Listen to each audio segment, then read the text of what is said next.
I was expecting people to view me differently, and I wasn't even really giving them a shot. Like, because when I looked at what I saw in the mirror was the same person that I was before.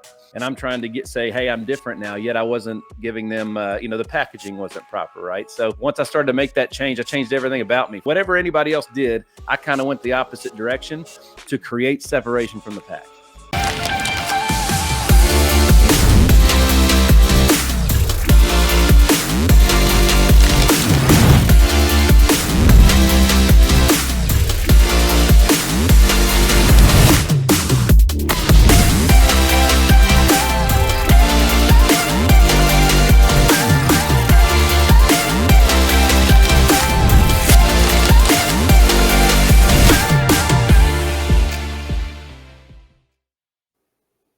Welcome back to the Connected Mindset Live. You know my face. I'm your host, Greg Tomczyk. Each week we bring you a guest to come on the episode to help us all better connect with the world around us. We're in a crazy world. This episode is going to help bring us back down to earth, reprioritize, gain some confidence. So grab your note-taking device and let's dive in here. Nick Heider, welcome to the show. Dude, it is a pleasure to be here, Greg. I'm having a great time today and ready to rock and roll and crush it with you, man. Let's do this. Excellent. I'm glad you're here. So how we like to start the show is, what do we need to understand about the younger Nick to understand the Nick that's in front of us and where you're headed? All right. Great question, man. So something happened in my 30s, and I'll take you back. I won't take too long, but growing up, I was raised a certain way, raised to kind of be a certain type of person. And, I always knew kind of like who that person was and what that person was supposed to be, but I really struggled understanding how to get there. And I say that to say that, like, I too played baseball in the professional ranks, and it was about a 10-year run after baseball where I was kind of like almost expecting somebody to just say, hey, you're supposed to be here. Let me put you there and you can go crush it. There was a lot of dues that had to be paid that, in my mind, maybe I'd paid them, but I guess what I'm saying is I never just truly took ownership on it's up to me and only me to make the decisions to get there, right? So learned a lot about shortcomings, specifically in financial literacy, that you can't be real successful with money if you don't understand money, and then understanding that it was just like there was a lot of paradigm shifts that had to happen to truly be able to take charge of life and get where I got to go. I love it. Yeah, it's a messy process to get out of a sport where you're in a team environment. Everybody's holding you up to a standard. Your coaches are telling you what to do. They tell you when to be at the field, and then you get out into the real world and you have to tell yourself and almost push yourself to get there. And I think that's hard for a lot of athletes I see. Was there one day in particular or one situation where it all kind of, clicked, or was it a gradual process where things just started to become more clear over time when you started to practice the right things? Well, it was it wasn't all in one day. However, I'll tell you a funny little a story that kind of like made the shift really like start to fast forward, right? So instead of just tipping my toes in the water, it made me really just kind of like do a cannonball and go all in. So I had just gotten into the insurance space. This is way back in like 2013. And I had got asked to do, because of the baseball background, I was a little bit of a draw, and I'd get asked to speak on, hard work and stuff like that. And I got up there, and quite honestly, I thought I did a great job. I killed it, right? So afterwards, there's a lot of people there. And afterwards, I go to have a drink at the bar, and I'm sitting at the bar, and there's two guys standing next to me that are literally talking about what I had just said on stage. And then they looked at me, and they were like, hey, man, did you hear him say that? And I was like, It dawned on me right then and there that they didn't even realize that I was the person that said it from stage, because I looked out and in that room and the hundreds of people that were there, I was wearing the exact same bad-fitting navy or black suit with the same bad, boring haircut. Like I didn't stand out. I looked just like everybody else. And it was from that moment on that like I realized that I had, if I wasn't wearing that bad-fitting suit, I wore the exact same clothes I wore as a professional athlete. So like I was expecting people to view me differently, and I wasn't even really giving them a shot. Like, because when I looked at what I saw in the mirror was the same. What I saw in the mirror was the same person that I was before. and I'm trying to say, hey, I'm different now, yet I wasn't giving them, the packaging wasn't proper, right? So once I started to make that change, I changed everything about me from growing. I'd always had short hair. I grew it out to be longer. I started wearing glasses. I started wearing different type clothes. You know what I mean? So anything whatever anybody else did, I kind of went the opposite direction to create separation from the pack. Wow. I think a lot of people need to do that. I had to do that myself and kind of hop out of the box of Greg, the baseball player, because after, 5-10 years after, I still had people in the community that said, Greg, you're the baseball player. You don't do anything else outside of that, right? You just coach baseball and play on the weekends now and things of that nature. So it's an identity crisis that needed shifting. It sounds like you decided to hop out of the box, change the packaging, kind of rebrand yourself and put yourself on the right path. What did your dreams look like after baseball? Obviously we look out to the things that we could possibly do. A lot of people go into coaching and, they go into what they know. But how did your dream shift after baseball and what did that kind of process journey look like? Well, I realized after baseball, it was really in 2015, right? A couple of years after this is happening. I'm 2 years into my evolution of change. And I read a book called Think and Grow Rich. And then there's another book that was actually a prequel, if I'm not mistaken, called The Strangest Secret. And in The Strangest Secret, there's an exercise where basically he says, take an index card and write 10 of the easiest daily goals you can do 30 days in a row. So I was like, all right, we can do that, right? So we got out, my wife and I, we're going to do it together, and we got our cards, all right? And dude, let me tell you how long I spent on this index card, okay? I mean, it was colored, it was beautiful. Like the goals were like, we were going to drink, all the water on earth in a day to be hydrated. We're going to work out 24/7, be the best parents our kids could be, all those things. And, but the catch is if you don't do all 10 of those things every single day, you have to rip up that card and start over on day one, right? So what I learned through that exercise is one, my wife and I were the problem, okay? Because we kept ripping up cards left and right. I spent all that time making that card beautiful and pretty and writing down some big dreams. Okay. They were not 10 of the easiest goals. The next thing I learned was I didn't understand the task at hand and how to set proper goals for the task at hand. Okay. So after the 16th card, that was really when my wife and I decided it's us. We got to make a change. And instead of drinking all the water on planet Earth in one day, we were just going to drink water, something that we could do in bed sick if we couldn't get out of bed. Right, to keep that streak going. That was a major paradigm shift for us. Is that let's learn how to actually set goals, even as a baseball player. In my mind, my goal. I'm a big New York Yankee fan, right? So in my mind, I was going to catch for the New York Yankees, but my goal was always just to play professional baseball, which is what I did, right? So you got to ask if my goal, because I hit all my other goals. So if my goals were specific enough to say I want to catch for the New York Yankees, where might I have ended up? Rather than just playing professional baseball like my goal was. You know what I'm saying? Wow. Yeah, I heard some recently. It resonates with me. We told ourselves we'd be happy when we got to where we are today. And, you hit on that with professional baseball. I think a lot of people that are in those ranks, that was their childhood goal. But when they're there, they're so unhappy because they're chasing that next level or they're not in the major leagues yet. And I think we can take that into our lives with wherever our business is or wherever our career is. If we can just be where our feet are, set those micro goals, and then be able to appreciate them when we get them. I think that's positive stacking, which is, I think, how you achieve any great goal, any of those macro goals that you probably had on cards initially. Yes, sir. That's exactly right, man. It was so simple. And another thing I learned along the way too is like my confidence and our success really mirrored our faith. Okay, so I had a bad habit that I didn't even realize. We would set these, let's say, just for instance, fitness goals. Okay, everybody wants abs, right? Everybody wants all these certain things. Well, what would happen is I'd get about 80% of the way there and realize that I felt better. My clothes were fitting pretty good, like it was good enough, and that mirrored everything in life. So what my wife and I did is we doubled down on our faith. Right, pushed past that 80% until we were going all in, and that spilled over into everything else that we're doing. Wow, faith in yourself, faith in God, faith in each other, faith in your kids. Yeah, I think truly, when people want to, for me, confidence is something that you trust and believe in, right? So, and you only like the things that you believe in or that you trust, you've had a significant amount of repetition and exposure to that, right? You don't get exposed to something for the first time and you immediately trust it, right? You don't believe in it. It takes time and repetition.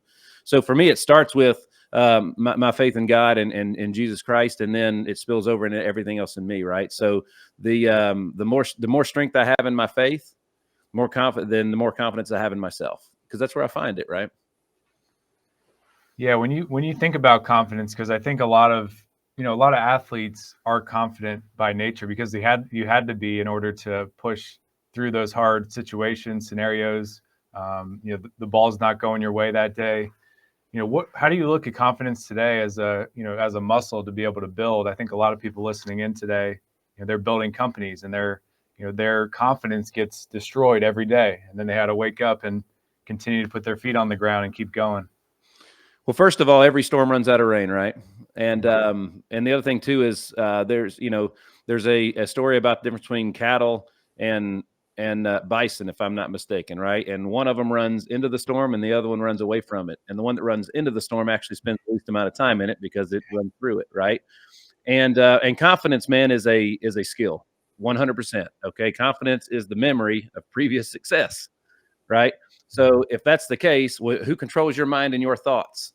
So that's why confidence is a skill and something that you have to practice to get good at, because you have to control what's going on in your mind, right? So just like anything else, if you want to get great at something, you have to focus on it. What you focus on grows.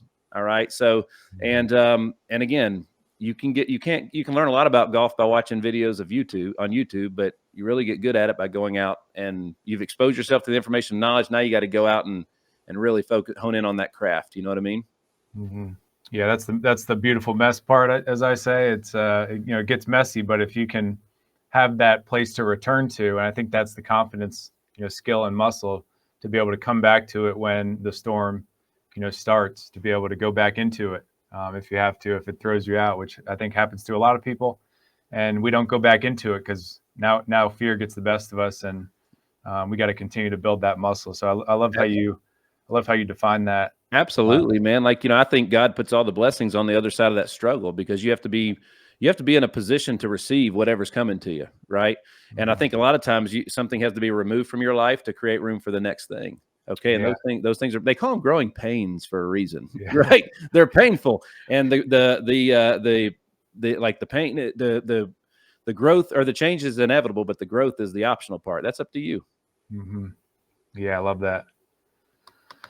So I want to dive a little bit into what you're up to now, but before we get there, because we're kind of on the athlete mindset side of things, and a lot of our listeners are athletes building companies and trying to transition out of athletics into the business world. What are some of the biggest things from being a catcher, an athlete, that has helped you in your business journey, where you're at today, where you're headed? I mean, failure is where you learn. You don't really learn in success, right? So those lessons are literally where the growth happens.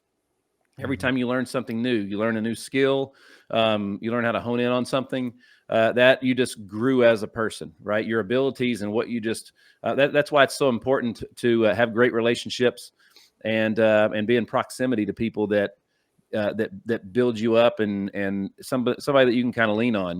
We're always stronger together, and so imagine, if you got to go there and there's some obstacles standing in your way, if you're going by yourself versus if you locked in with 10 or 15 or 100 of the strongest people that you could ever find, and you locked arms with them and you move forward, you're going to get a lot farther together. Abraham Lincoln said, "A house divided will not stand." Right. So for me, it's making sure that I'm feeding the people that I can feed, but also making sure that I'm getting fed. It's a balance there, right? It's a big time balance. So, as parents, we audit.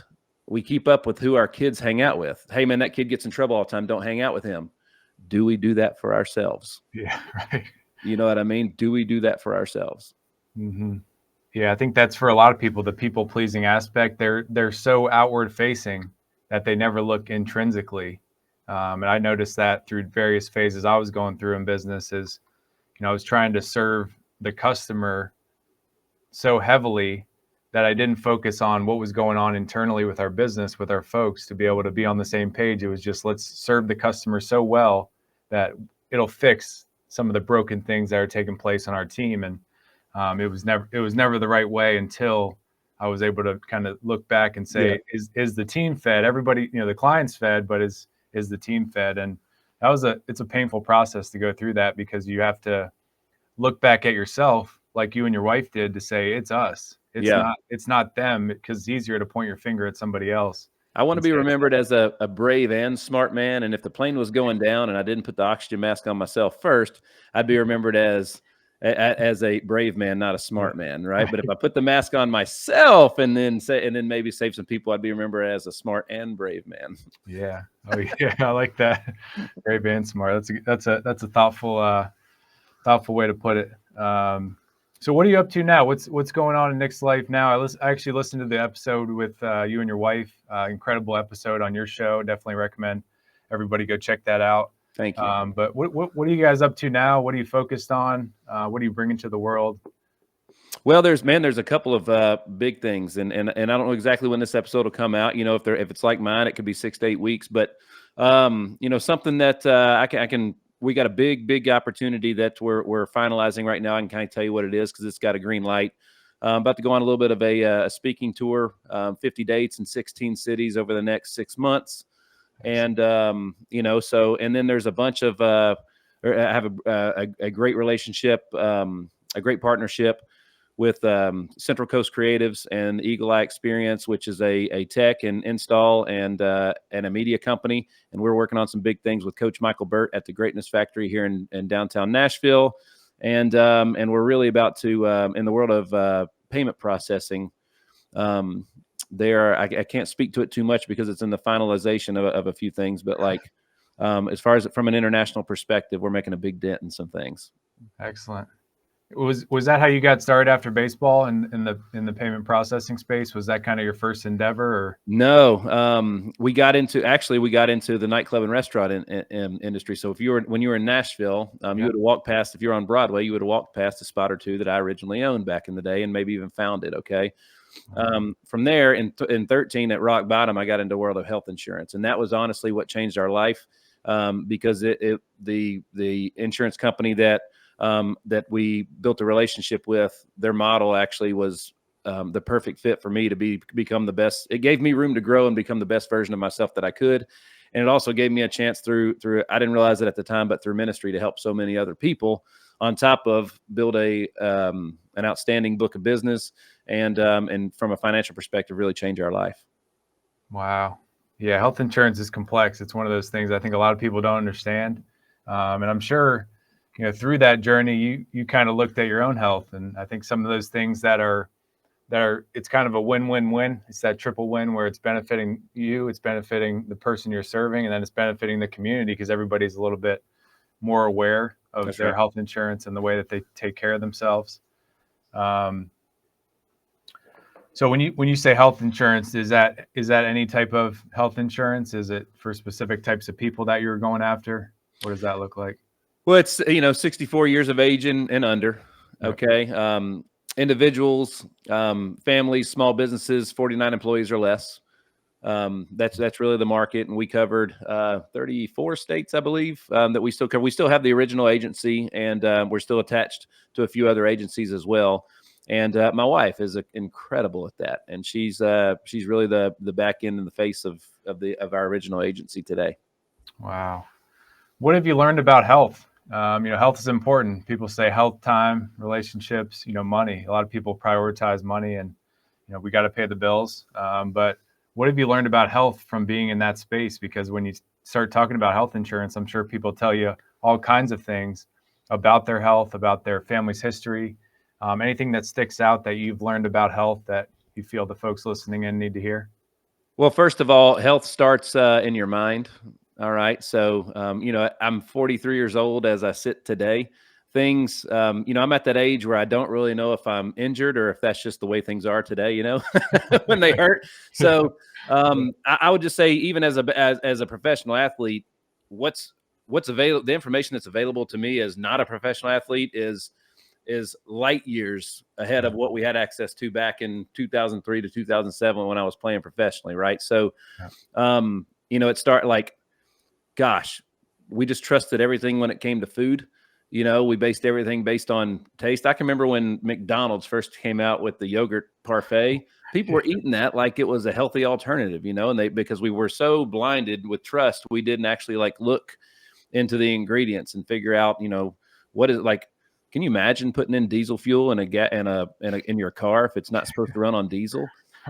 How like that's what we're doing, man. And we're just unaware. There's so much trust just cast upon people and organizations that didn't earn it, right? So, your wife, your spouse, your kids, your friends, they earned your trust. Hold everybody to the same accountability system would be my advice, Mm-hmm.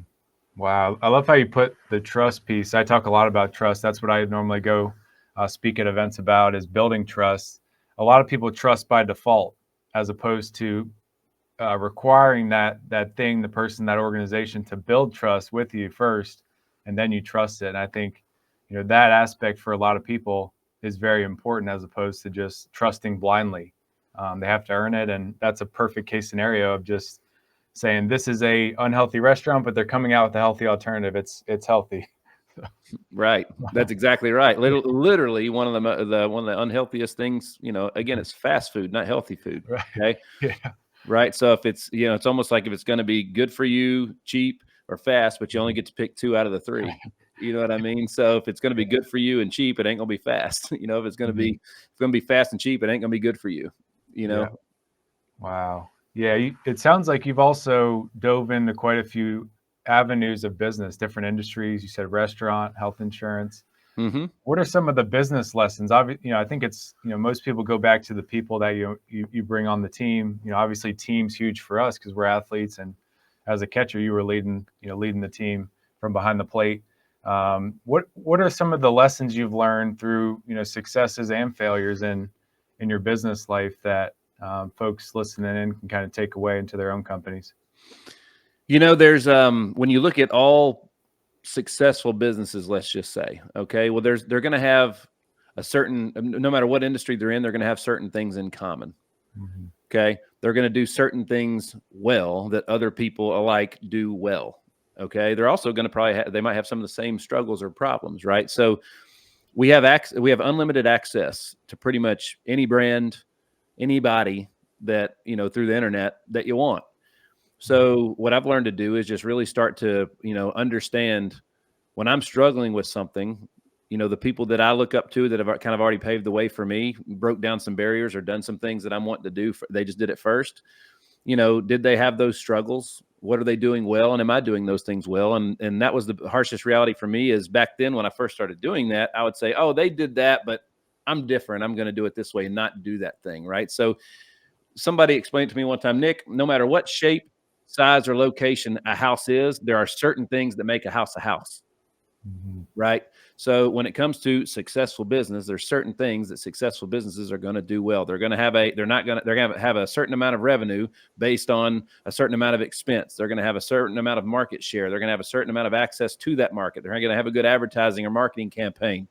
Right. They're going to have a solid financial background or process to pay their owners or their profit share folks. Right. There's going to be all these things that basic businesses that are considered success or whatever I determine success is that are going to do. And I need to make sure that I have those too. Right. So everything's right out in front of you. The big question is, are you willing to take that all in and use it? Mm-hmm. Yeah. And I think sifting through the information, a lot of that comes from experience, in my opinion, where you have to have that hard experience to kind of sift information out. But have you found, obviously through quality relationships, people can help you expedite a lot of the process, but with all the information online, you kind of have to control what's going into your ears and your eyes. Yes, sir. Have you found a good way to kind of filter that out? Attract the things that are going to help you get to that next level in your company or companies? Again, I learned that praying is not wishing. Okay. So prayer and manifestation, or what's it called when they're going to sit there and close their eyes, and I can't remember what it's called. Meditation. Meditation, prayer, manifestation. At the end of the day, what's the difference? You know what I mean? It's very, very similar, but the key is when you pray is you have to pray as if you already have it, like because you know what I mean? Yeah. So it's not a wish. So for me, like understanding that, like, you don't get called up to the big leagues until you do big league things first, until you act like a big leaguer. You don't get to get called up and then act like a big leaguer, right? So for me, it's understanding what that next level or that next spot in your journey is. You know, if you're in 7th grade, well, what does an 8th grader do and how do they act? You know what I mean? And that proves that you're ready to go there. And that's when somebody or yourself can put yourself in that situation to succeed. So you got to pray as if you're already there, man. Wow. Yeah, I haven't heard somebody put it so eloquently. I've tried to do that in my own life where, you know, if I want to get my business to that next, you know, revenue or that next head count of people that we're bringing on the team, I always think about us already there, and then how, you know, what's the gap, and how do we just continually be there mentally and believe we can get there.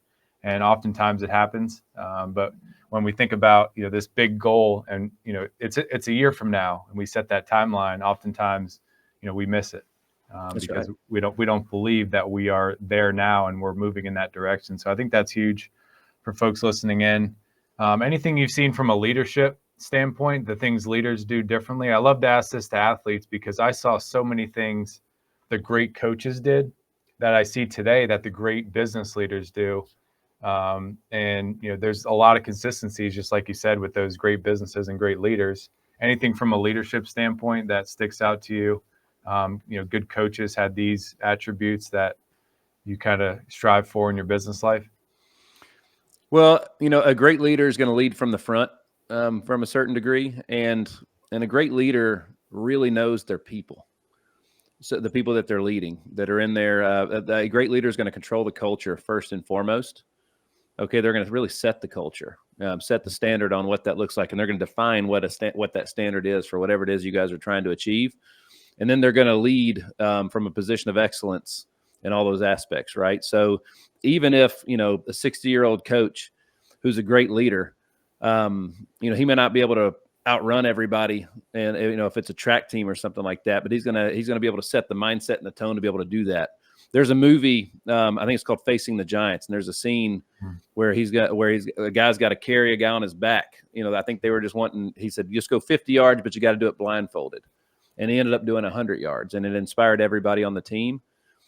And that's what a great leader does. He got somebody who knew that person could do more, and he eliminated all self-doubt and self-limitations by blindfolding him when he did that, right? So he knew that person enough to know that guy, that's the guy that can change. That's the guy that can change the standard, change the culture, but more importantly, like put an exclamation point on exactly what it is that the leader's defining. And he knew that guy enough to remove the one thing that could keep him from doing that. You know, that's what a great leader does. Yeah, I love that analogy. Yeah, Facing the Giants, an incredible movie. And I love how they put lessons like that into movies because I think people love story. You've told a lot of stories today, and people love when they can attach to something and give themselves a little bit more belief than they have, you know, at that current state. And it's inspiring and pushes us all forward. So I love that. Everybody loves the underdog story, right? Yeah. By the way, and they don't make, you know, so I'm a big believer in, like, you want to give people a hand up, not a handout. Yeah. Right. All right. And even in the world that we live today with politics and everything else, which I don't really get into too much, but there's not a lot of movies. There's all some of the greatest movies of all times are about the underdog, right? Not many movies that are timeless are where somebody just was gifted something, you know, for, you know what I mean, that they didn't earn. You know what I mean? So like, so it's just kind of like, what are we doing? You know, what are we doing here? Hand up, not a handout. I love that. I haven't heard that before, but I understand the analogy because whenever we get something easily, you know, we don't really appreciate it as much. We don't carry that legacy on and pass it on to others. It's kind of like it feels good for a couple moments, you know, a couple days, couple weeks, and then we don't value it as much. That's right. So that, you know, that hard work is that those things that are hard to do are the worthwhile things. And I think a lot of people think that, but then when they go out into the world and actually have to go through it, that's when they, you know, run the other direction. I think that's what separates a lot of folks that we surround ourselves with. So, so a little bit on, you know, on relationships, I think I just want to kind of round things out. I think relationships are so important, personally, professionally. When I think about relationships, I think about, communication. I think about, the goals that you have align with the people that you're surrounding yourself with. Anything from a relationship standpoint, because a lot of people can get very transactional when they're business owners. And I've had people in my life notice that at certain points when I was getting out of baseball and I was diving into starting my own companies. I wanted to talk about it all the time. And to them, it felt like it was all about business. Mm-hmm. So kind of separating the two, personal life, business life. It seems like you've been through the episode I listened to with your wife and yourself. It seems like you've been able to kind of integrate things and kind of be values forward with the relationships you're building. How have you been able to do that? Well, at the end of the day, there's always an exceptions to the rule, but the rule is that nobody that's the best in their industry or space or in sport got there all by themselves. Somebody gave them an opportunity and a choice that they cashed in on. Okay. So I have a business partner, David, and David is what probably has one of the best contact lists in his phone, like best phone book on planet Earth. I mean, it's just loaded with success and power, just loaded with it. And I've watched David multiple times. He's been super successful multiple times in life where he would get to the top at something. And then for whatever reason, over time, things would change and shift, and he would find himself in basically either starting over, reinventing himself, or whatever that is, right? And that's common. That we live a long time here, and it's normal for that to happen, right? Even in the world of pro sports, players age and they have to change their approach. They have to change their strengths. Now the knowledge maybe is more important than their physicality because they're older. You know what I mean? So I've watched David. Literally, the last time he was in a little bit of a tight spot due to some personal stuff out of his wheelhouse or out of his control, I literally watched him just like leverage all those relationships until he found the next best avenue. That as business partners now, it's been a huge opportunity for us. But I literally just watched him just reconnect and connect with people over the phone and in person over and over and over again until he found, there it is. There's my spot. You know what I mean? So, and this is a bad example, but I had a teammate that played with me. It was weird how it is in pro sports when you move up and down with the same guy or two multiple times. It's very rare to do that. Mm-hmm. And I had another guy that we literally got signed the same day, went our separate ways, ended up somehow in Double A on the same team, and it happened over and over again. But one night I watched him. It was about last call at the nightclub we were at, and I watched him walk up to a nice young lady, and he basically said, "Are you ready to go?" And she said, "No." He looked right next to the next young lady. He said, "Are you ready to go?" And he went all the way down the line until you got a yes. So yeah, that's basically what David did, and found a way to reinvent himself. And basically that's taken a product that we already had, and we found a whole new lane and avenue for that product that we didn't know. So so that one little experience that he went through, again, God has those gifts in there. You know what I mean? So like that struggle, you wouldn't have, I think God gives you faith to be astounded by joy. Mm-hmm. You know what I mean? So, and that's what that led, all that struggle that David went through that seemed endless and almost unnecessary. Look what doors that opened up. He just didn't quit. So I'm a big believer in like there's a quitters and finishers look and smell a lot alike. Yeah. All right. And if God hides the beginning of one thing and the end of something else, if you quit and don't finish, you don't get it. Mm-hmm. Right. So you got to finish whatever it is. Just like I didn't quit baseball. I finished. I decided, hey man, that's it for me right now. It's time for me to move on to the next thing. Yeah. Yeah. That's a great way to look at it. I think people feel stuck because they're in the middle of those two, right? Where they want to quit, and maybe they're finished with something and they have to make that hard decision. So I think that's incredible. And that's the value of relationships around you, being able to have those conversations on, what does this look like? And you and your business partner being able to share insights and experiences you've been through, stories, and kind of connecting those together to make sense of the next step. I love that. That's right. Nick, I know people are going to want to connect with you, check out some of the talks you have coming up. Definitely want to wish you safe travels and acknowledge you for everything you're putting out in the world. I mean, it's been a great experience to be able to discuss your journey and all the ups and downs you've been through, all the lessons you've learned. everything you're doing in your life, with your family, your kids. I know there's a lot of joy and a lot of connection that's taking place. Where can folks connect with you to be able to check out those talks or check out your show? Yeah, man. So my website, nickhyder.com, you can get to anywhere and anything that I'm involved in from there. But also all my socials are Nick Hyder, at Nick Hyder. Right. So Instagram is where it seems to be where I connect with the most people. That platform and my audience seems to get along the best right there, but I'd love to see you over on YouTube and LinkedIn and X and all those, you know what I'm saying? So let's connect on all of them. It's not the same content on every single platform either. It will a nice variety you'll see in there. So you want access to everything. So nickhyder.com, all my socials are at Nick Hyder. Perfect. We'll definitely include those in the show notes. Nick, the way we like to round out the show, this show is all about connection. We've seen that with the internet, with technologies, they feel connected, but sometimes they're not able to connect, outside of the digital world. What does connection mean to you personally, professionally today? Connection, man. At the end of the day, what happens when something connects? They become unified. All right. And when two things become unified, they're twice as strong, right? Yeah. So, but you got to connect with the right elements, the right things, because even a magnet, if you flip it around backwards, it pushes away. You know what I'm saying? So for me, it's when you're looking into those connections, those connections, you complement each other. Both sides complement each other, and you take yourself to a new level.